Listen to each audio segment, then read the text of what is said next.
Hi everybody, I'm Jerry Paul and I'm an indie author and welcome back to my channel. I write young adult fiction across a variety of genres and anything that might interest you, and think about subscribing below. After the first few videos in this series were so well received, I thought that I would talk about publishing while being chronically ill and or disabled. You can find the author life while chronically ill linked up in the cards.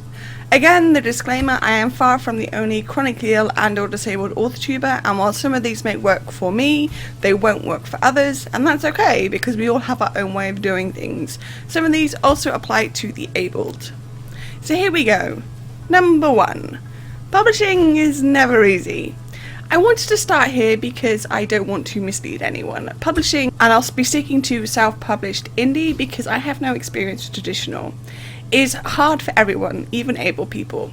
That said, when you are fighting your body to get things done, it can be like doing it on super hard mode.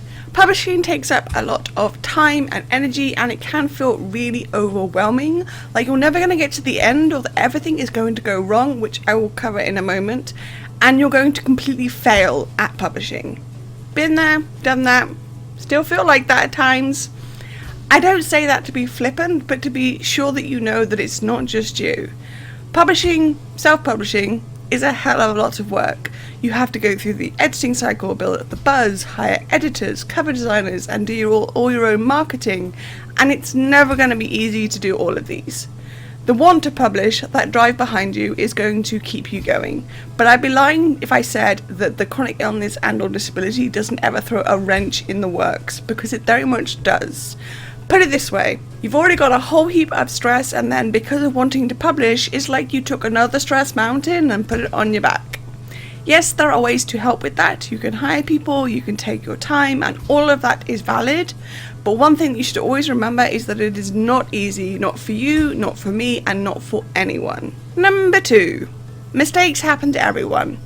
Like I mentioned, things will go wrong with publishing. I've released almost 20 books, and I'm telling you that something has gone wrong with every single release. Sometimes the cover takes a while to get to me and I'm scrambling to get everything ready for the cover reveal. Sometimes editing takes longer and I'm itching to get it up on the site and ready. Other times it's things like the wrong file uploading, or Amazon and the like cancelling your release for some inane reason, and you lose all those pre-orders. My point is that along the way something will go wrong, and because of that you're going to find it harder than you might have without any mishaps. The best thing you can do is take a breath and keep moving forward. The publishing world is hard to break into, but at the same time it's such a good feeling when you start to do so. As I've said before, be kind to yourself, manage your conditions and stress levels, and remember that it's not just you. It happens to all of us, and that's okay. You will get through this and you will come out the other side published. Number 3. Balancing deadlines is a good thing. One thing I've learned over the years of being chronically ill and disabled is that me and deadlines do not mix well. I struggle with needing to have a draft finished by a certain date, or a revision done, or betas, or the like, and the list goes on and on. That said, when it comes to publishing, deadlines are unavoidable. It's not something you can opt out of, as much as I wish you would. How you balance those deadlines and how you approach them will be the deciding factor as to whether or not you're going to get out of this unscathed. I know that for some people, myself included, anxiety, and I mean clinical here, is a bugger when it comes to knowing that there are dates looming and you're not sure if you'll meet them. Sometimes it's out of your control, and other times it's not you that's dropping the ball, but your health makes it so that you can't keep going. Like in May, I ended up needing surgery and spent a week going back and forth to the hospital. I'm fine now, it's not a problem, but I really did struggle with having to start 2 new books during those days. I managed to get it done through some sheer fluke, but it was a stress I didn't want nor need. I'm also in the midst of developmental edits, and again, that's not something I can put off, so I had to learn to balance those deadlines and deal with the fallout and the like. You will find a way that works for you, and you will get through this. It may take you a long time, but you will get there. Which brings me to number 4. There is no age or time limit. I know you've probably all heard this one, that there is no age limit on publishing. It's true for abled and chronically ill and or disabled alike. It doesn't matter if you're in your 40s or 50s and only just starting to publish. It doesn't matter if you're younger and managing to get it done either. Too much of the time there's this pressure when you're young to achieve all that you're going to achieve in those years and bask in it for the remainder of your life. I started writing at 19. I wasn't published until I was 23, and even then I wasn't published again until I was 29. I'm now 40 and will be releasing my 20th book in November. My point is that with a chronic illness and or disability, you get a lot of your time and energy and years sucked up into managing that condition. You spend time at the hospital with doctors, doing physio and seeing specialists. It's the way it goes, and I just want to be clear that there is no age limit when it comes to publishing your first book. There is also no time limit. You can take literal decades, and that's okay. No one can tell you how long it should take because it's different for every single writer. Some people write fast, great, but generally speaking, the majority don't. And when you're having to balance writing with all the things that come with being chronically ill and or disabled, is it really surprised that you have even less time to write and publish? Don't be too hard on yourself if it takes you a long time. There's nothing wrong with that. And finally, number 5. It's okay to go slow. Like I just said, it's okay if it takes you decades. It's okay if you need more time than, say, an able writer to get your book out and published.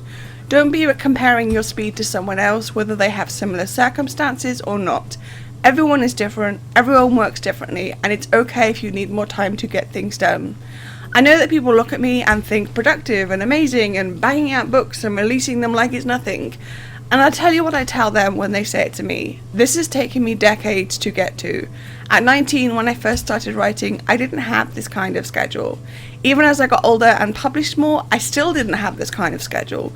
When I did my degree, I took 5 whole years off writing and publishing. It's only been in the last 5 years or so, if that I've been able to find that sweet spot for my writing and myself. And even then, I still have times when it takes a long time to get my work done. I pour all my energy into the couple of hours in the morning when I'm able to work, and then rest, nap and recharge to do it all over again the next day. What works for me may not work for anyone else, and don't judge yourself on it, and don't let anyone else do it either. Like I've said many times on this channel, it takes as long as it takes, and that's okay. So there we go, those are my thoughts on publishing while chronically ill. I hope these have been helpful for you, and like I said last time, if you have any ideas on what topics you'd like me to cover, please do let me know in the comments down below. I've been publishing, like I said, for a number of years now. I think we're up to almost 17, I think so. And through that time I have published almost 20 books, but it's taken a lot of time and a lot of trial and error to get to the point where I'm able to do, at the moment, 1 book a year, but usually 2 books a year. You have to remember that I have a huge backlog. I've written almost 40 drafts, so I have all this backlog that I can rely on to revise and publish and such. It's not the case for everybody. It doesn't have to be the case for everybody. You do what works for you, and that's okay. So do you have any questions for me? If you do, let me know in the comments down below. So that's all I got time for today. If you want to support my channel, you can comment, like or subscribe. I post new videos on Thursdays. You can find me all over social media, and my books are available everywhere. And don't forget to pre-order Chronicles The Second Pang. And if you do pre-order, don't forget to grab the swag. And also don't forget to grab a ticket for Authortube in Birmingham in July 2023, where I'll be signing books. All the links for which are listed below. Thanks for watching, and remember to keep writing. Bye.